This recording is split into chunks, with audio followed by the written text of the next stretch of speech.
ओम साई राम। अध्याय 38। बाबा की हांडी।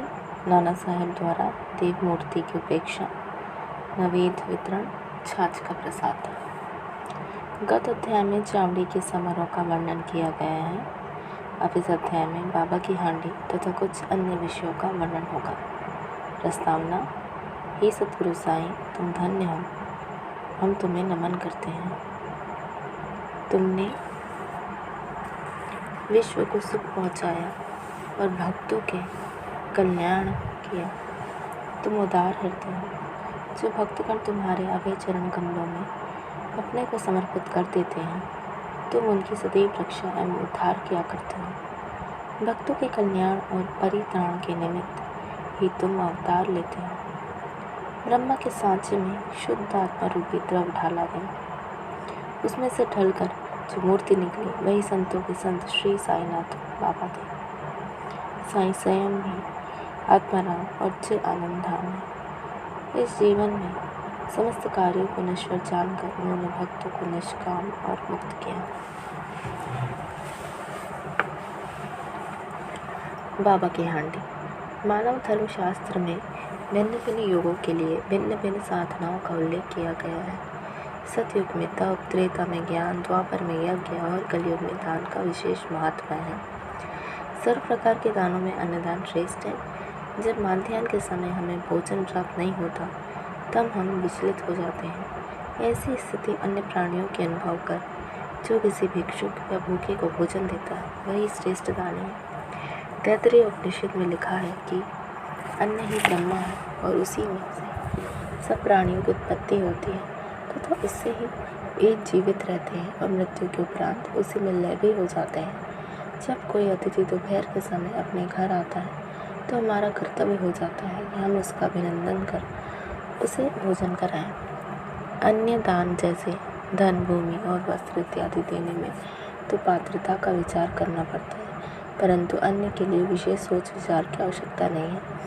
दोपहर के समय कोई भी अपने द्वार पर आए तो उसे शीघ्र भोजन कराना हमारा परम कर्तव्य है। प्रथमतः लूले, लंगड़े, अंधे या रुग्ण भिखारियों को, फिर उन्हें जो हाथ से पैर से स्वस्थ हैं, और फिर उनके पास सभी सह संबंधियों को भोजन कराना चाहिए। अन्य सभी की अपेक्षा पंगु को भोजन कराने का महत्व अधिक है। अन्य दान के बिना सब प्रकार के दान वैसे ही अपूर्ण हैं, जैसे कि चंद्रमा बिना तारे, पदक बिना हार, कलश बिना मंदिर, कमल रहित तालाब, भक्ति रहित भजन, सिंदूर रहित सुहागन, मधुर स्वर विहीन गायन और नमक बिना भोजन। जिस प्रकार अन्य भोज पदार्थ में दाल उत्तम समझी जाती है, उसी प्रकार समस्त दानों में अन्नदान श्रेष्ठ है। अब देखिए कि बाबा किस प्रकार भोजन तैयार कराकर उसका वितरण किया करते थे। हम पहले ही उल्लेख कर चुके हैं कि बाबा अल्पाहारी थे और वे थोड़ा बहुत जो कुछ भी खाते थे वह उन्हें केवल 2 ग्रहों से ही भिक्षा में उपलब्ध हो जाता था। परंतु जब उनके मन में सभी भक्तों को भोजन कराने की इच्छा होती तो प्रारंभ से लेकर अंत तक संपूर्ण व्यवस्था वे स्वयं किया करते थे। वे किसी पर निर्भर नहीं रहते थे और न ही किसी को इस संबंध में कष्ट दिया करते थे। प्रथमतः वे स्वयं बाजार जाकर सब वस्तुएं अनाज, आटा, नमक, मिर्ची, जीरा, खोपरा, अन्न, मसाले आदि वस्तुएं नकद दाम में खरीद कर लाया करते थे। यहाँ तक कि वे पीसने का कार्य भी वे स्वयं ही किया करते थे।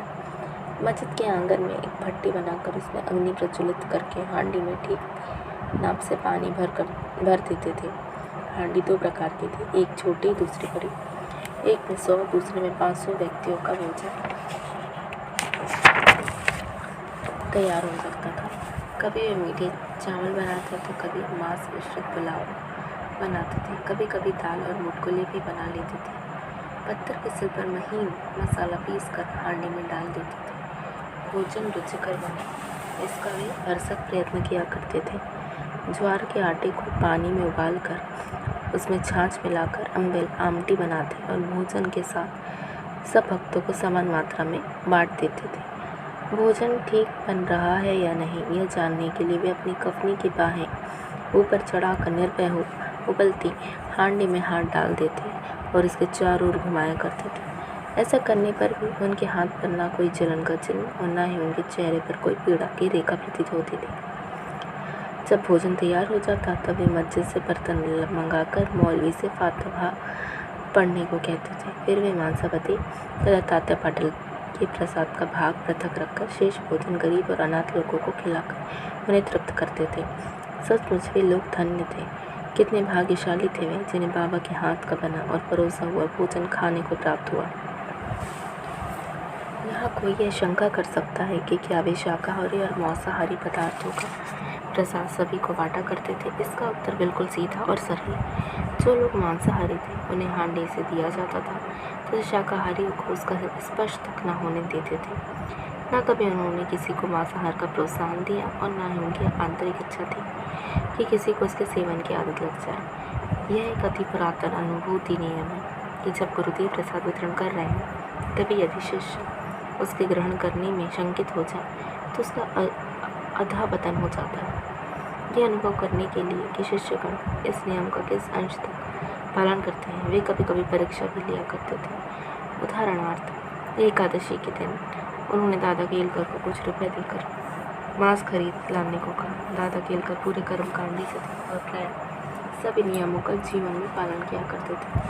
उनका दृढ़ भावना थी कि द्रव्य, अन्न और वस्त्र इत्यादि गुरु को भेंट करना पर्याप्त नहीं, केवल उनकी आज्ञा ही शीघ्र क्रियान्वित करने से भी प्रसन्न हो जाते हैं। ये उनकी दक्षिणा है। दादा शीघ्र कपड़े पहनकर एक थैला लेकर बाजार जाने के लिए उकत हो गए। तब बाबा ने लौटा दी और कहा कि तुम ना जाओ, अन्य किसी को भेज दो। दादा ने अपने नौकर पांडु को किसी इस कार्य के निमित्त भेजा। उसको जादू देकर बाबा ने उसे भी वापस बुलाकर कहकर यह कार्यक्रम स्थगित कर दिया। ऐसे ही अन्य अवसर पर उन्होंने दादा से कहा कि देखो तो नमकीन पुलाव कैसा पका। दादा ने यह मुँह देके कह दिया कि अच्छा है। तब वे कहने लगे कि तुमने ना आंखों से ही देखा और ना ही जीवा से स्वाद लिया, फिर तुमने कैसे कह दिया कि उत्तम बना? थोड़ा ढक्कन हटाकर तो देखो। बाबा ने दादा की बाह पकड़ी और बलपूर्वक बर्तन में डालकर बोले, थोड़ा सा इसमें से निकालो और अपना कट्टरपन छोड़कर चक्कर देखो। जब माँ का सच्चा प्रेम बच्चे पर उमड़ जाता है तब माँ उसे चिकोटी भरती है, परंतु उसका चिल्लाना या रोना देखकर वह उसको अपने हृदय से लगाती है। इस प्रकार बाबा ने सात्विक मात प्रेम के वश को दादा का इस प्रकार हाथ पकड़ा। यथार्थ में कोई भी संत या गुरु कभी भी अपने कर्मकांडी शिष्य को वर्जित भोज्य के लिए आग्रह करके अपनी अपकीर्ति कराना पसंद न करेगा। इस प्रकार हांडी का कार्यक्रम सन 1910 तक चला और फिर स्थगित हो गया। जैसे कि पूर्व में उल्लेख किया जा चुका है, दास उन्होंने अपने कीर्तन द्वारा समस्त फल पर प्राप्त बाबा की अधिक कीर्ति फैलाई। फलतः इस प्रांत से लोगों के झुंड शिरडी को आने लगे और थोड़े ही दिनों में शिरडी पवित्र तीर्थ स्थल बन गया। भक्तगण बाबा को नैवेद्य अर्पित करने के लिए नाना प्रकार के स्वादिष्ट भोजन लाते थे, जो इतनी अधिक मात्रा में एकत्र हो जाता था कि फकीरों और भिखारियों को संतोषपूर्वक भोजन कराने के बाद भी बच जाता था। नैवेद्य वितरण करने की विधि का वर्णन करने से पूर्व हम नाना साहब चांदोरकर की उस कथा का वर्णन करेंगे जो स्थानीय देवी देवता व मूर्तियों के प्रति बाबा का सम्मान भावना का घोतक है। नाना साहेब द्वारा देव मूर्ति की उपेक्षा कुछ व्यक्ति अपनी कल्पना के अनुसार बाबा को ब्राह्मण तथा कुछ अन्य यमन समझा करते थे, परंतु वास्तव में उनकी कोई जाति न थी। उनकी और ईश्वर की केवल एक ही जाति थी। कोई भी निश्चयपूर्वक यह नहीं जानता कि वे किस कुल में जन्मे, उनके माता पिता कौन हैं, फिर उन्हें हिंदू या यवन कैसे घोषित किया जा सकता है। यदि वे यवन होते तो मस्जिद में सदैव धूनी और तुलसी वृंदावन ही क्यों लगाते और शंख घंटे अन्य संगीत वाद्य क्यों बजाने देते? हिंदुओं की वेद प्रकार की पूजाओं को वे क्यों स्वीकार करते? यदि सचमुच वे यवन होते तो उनके कान क्यों छिदे होते तथा वे हिंदू को और मंदिरों का स्वयं जीर्णोद्धार क्यों करवाते? उन्होंने हिंदुओं की मूर्तियों तथा देवी देवताओं को जरा से उपेक्षा कभी न सहन की थी। एक नाना साहब चांदोरकर अपने साली के पति श्री मिनी वाले के साथ शिरडी आए।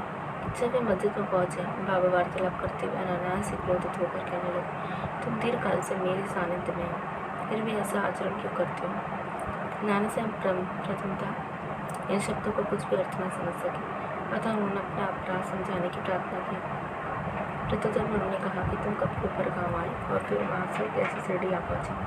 तब नाना साहब को अपनी भूल तुरंत ही याद हो गई। उनका नियम था कि शिरडी आने से पूर्व वे कोपर गांव में गोदावरी के तट पर स्थित श्री दत्त का पूजन किया करते थे, परंतु रिश्तेदार के दत्तोपासक होने पर भी इस बार विलम्ब होने की वजह से उन्होंने उनको भी दत्त मंदिर में जाने से हतोत्साहित किया और वे दोनों शिरडी चले आए।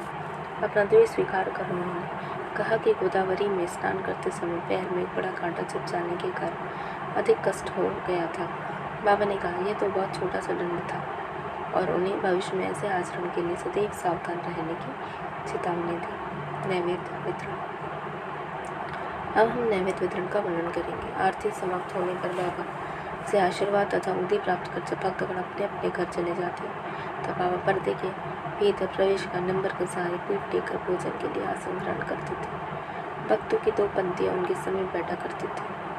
भक्तगण नाना प्रकार के नवेद, पूरी, पूरन पोली जो खानदेश से बनाई जाती है, बर्फी, पेड़ा, बासुंदी, उपमा, सांजा, अम्बे मोहन, भात इत्यादि थाली में सजा सजा कर लाते। जब तक वे नवेद स्वीकार न कर लेते तब तक भक्तगण बाहरी प्रतीक्षा किया करते थे। समस्त नवेद एकत्रित कर दिया जाता तब वे स्वयं भगवान को नवेद अर्पण कर स्वयं ग्रहण करते थे। उसमें से कुछ भाग बाहर प्रतीक्षा करने वालों को देकर शेष भीतर बैठे हुए भक्त पा लिया करते थे। जब बाबा सबके मध्य आविराजते तो दोनों पंक्तियों में बैठे हुए भक्त तृप्त होकर भोजन किया करते थे।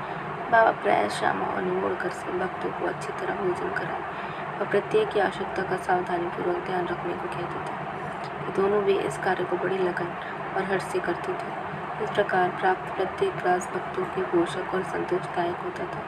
कितना मधुर, पवित्र, प्रेम संपूर्ण भोजन था वह, सदा मांगलिक और पवित्र।